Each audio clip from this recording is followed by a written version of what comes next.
Hello, Tom Kosnick, founding partner of the Vices Group, here with Mike Whitmer, Global CIO of RGF Staffing. Mike, welcome. Thanks, Tom, for having me today. I'm very happy to be here. Great. Tell us about RGF Staffing. RGF Staffing is the staffing strategic business unit of Recruit Holdings. We consist of 10 staffing companies globally with almost $12 billion in annual revenue. And we're one of 3 SBUs of Recruit.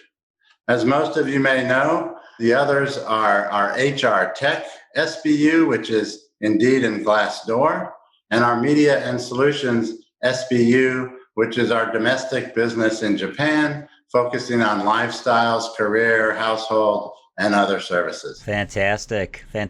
Global CIO. I can't even imagine what that job description looks like and what you have to touch. But hey, our friends at Staffing Industry Analysts said that we have gone through more digital transformation in the last 4 months than we've had in the last 10 years. What are your thoughts about that?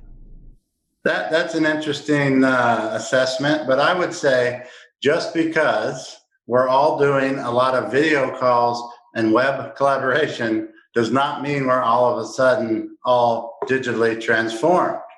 However, it does mean that executives and leadership of our staffing companies are much more aware of the value that technology can bring to the organization and are much more inclined to want to invest in a number of technology initiatives that probably their CIOs and heads of IT have been pushing them for years. So I would say the interest is certainly there. Has there been that much movement in 4 months compared to the last 10 years? Well, I don't know.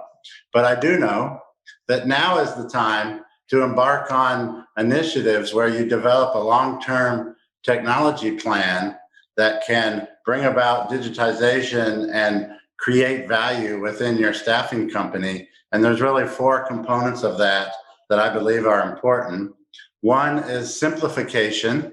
So that's simplifying your technology footprint and making sure that you don't have any duplication or wasted technology.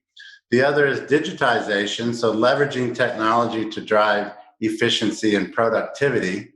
There's innovation, and to me, innovation in our industry is leveraging market available technology in a way that maybe our competitors aren't doing it, or at least in a way that's bringing, value to your company. And last is hyper automation, which goes beyond just automating manual tasks, but it's using AI and using natural language processing to bring a higher level of cognitive reasoning to your automation and taking processes that were manual and now doing those in 4, 5, 10 times the efficiency or productivity that you have in the past. Hey, Mike, real quick follow-up question. So the owner-operator type businesses and even some of these businesses that are mid-market, the 15 to 80 million in revenue, how do they go about implementing those 4 dynamics in their company? Same way, quite frankly. It might be on a smaller scale, smaller scope. But if you just implemented, say, Office 365, that suite Microsoft provides has a number of technology components within it. It's pretty cheap, $20, $30 per user a month. And I'm not making a commercial for Microsoft, but for instance, there's a lot of technology available right on the market that even the smallest of companies can take advantage of. And I don't care if you're large or small, you should still put a plan in place. You can still simplify your environment, digitize it, leverage innovation, and use automation, all actually within, say, a Microsoft tech stack. So yeah, I like the way you're thinking. Hey, what is one piece of wisdom you would like to leave with our listeners? I would say never waste a good crisis. We're right in the middle of one. We've been forced to live and act in a totally different way than we ever have in the past. And, I think you should take this time to improve yourself, or at least do those projects that you procrastinated on over the last few years, or truly appreciate the time that you're spending with family that you probably would have never done before. Enjoy that time with your loved ones and look for the positive in this situation that we've been thrown in over the last 6 months.